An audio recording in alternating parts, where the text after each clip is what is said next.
Lancashire Council has written to the First Minister about the 5 mile rule. They say it's almost impossible to police for a border county. They've also urged him to restart the retail and tourism sectors, including open-air attractions from this Monday. They say that's urgently required. Is that going to happen? Well, there will be an opportunity to look at this along with all of the other potential things that we could be opening in the next phase of reopening. We've made it very clear that shops should have been preparing during this period, but we will, of course, look at that as part of the next review. Just to make it clear, in relation to tourism, we are intensely aware of the pressure that is on a sector which is fundamental to the Welsh economy.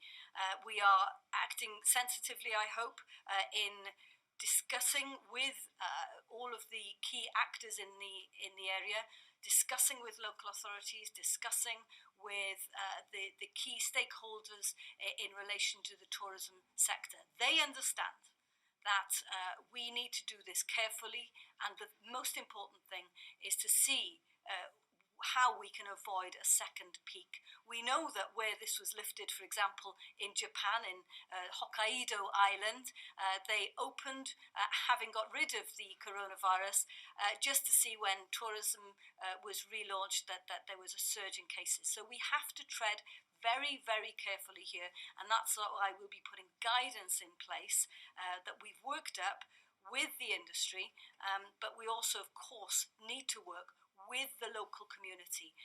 We cannot reopen unless the local community stands by the tourism sector. And so there's an important job of work to be done to make sure that people are comfortable when we do reopen. Can I ask Adrian Masters now from ITV Wales? Thank you, Minister.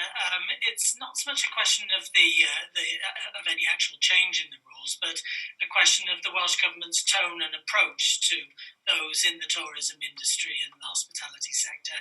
You mentioned the international evidence, plus there is the evidence of the R rate here itself, plus there is the fact that there are large open spaces that would enable social distancing to be in place.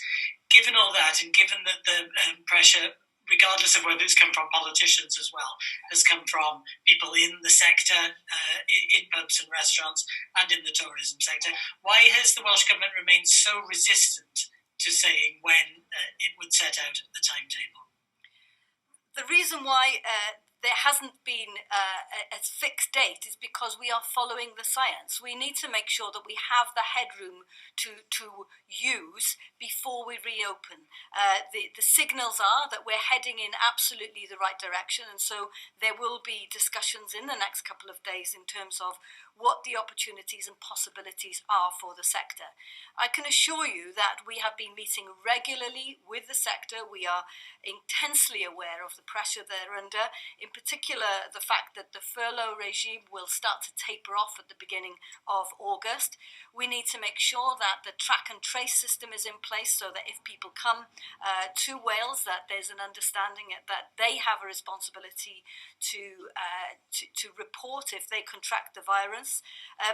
And of course, we have made it clear to the sector that we will give 3 weeks preparation time so that they can get ready. The guidance will be ready imminently. We've been working that up with the sector, and of course, we will do all we can to support the sector in the next few weeks. We're intensely aware that once the summer's gone, it's gone, and that's important for the sector.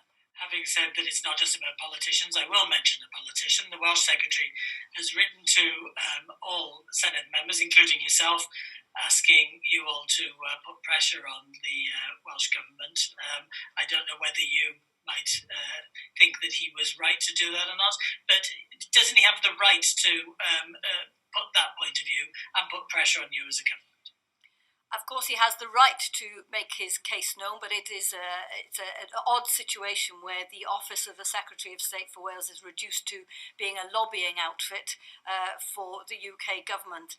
We will make the decisions based on the scientific evidence and the headroom that is available to us so that we can keep our communities safe in Wales. We will do what's right for Wales when it's right for Wales. So far, the community has absolutely understood our approach, and we will continue to act in that vein. Of course, we will make every effort to open the sectors that are sensitive in this time as soon as we possibly can when that headroom is available.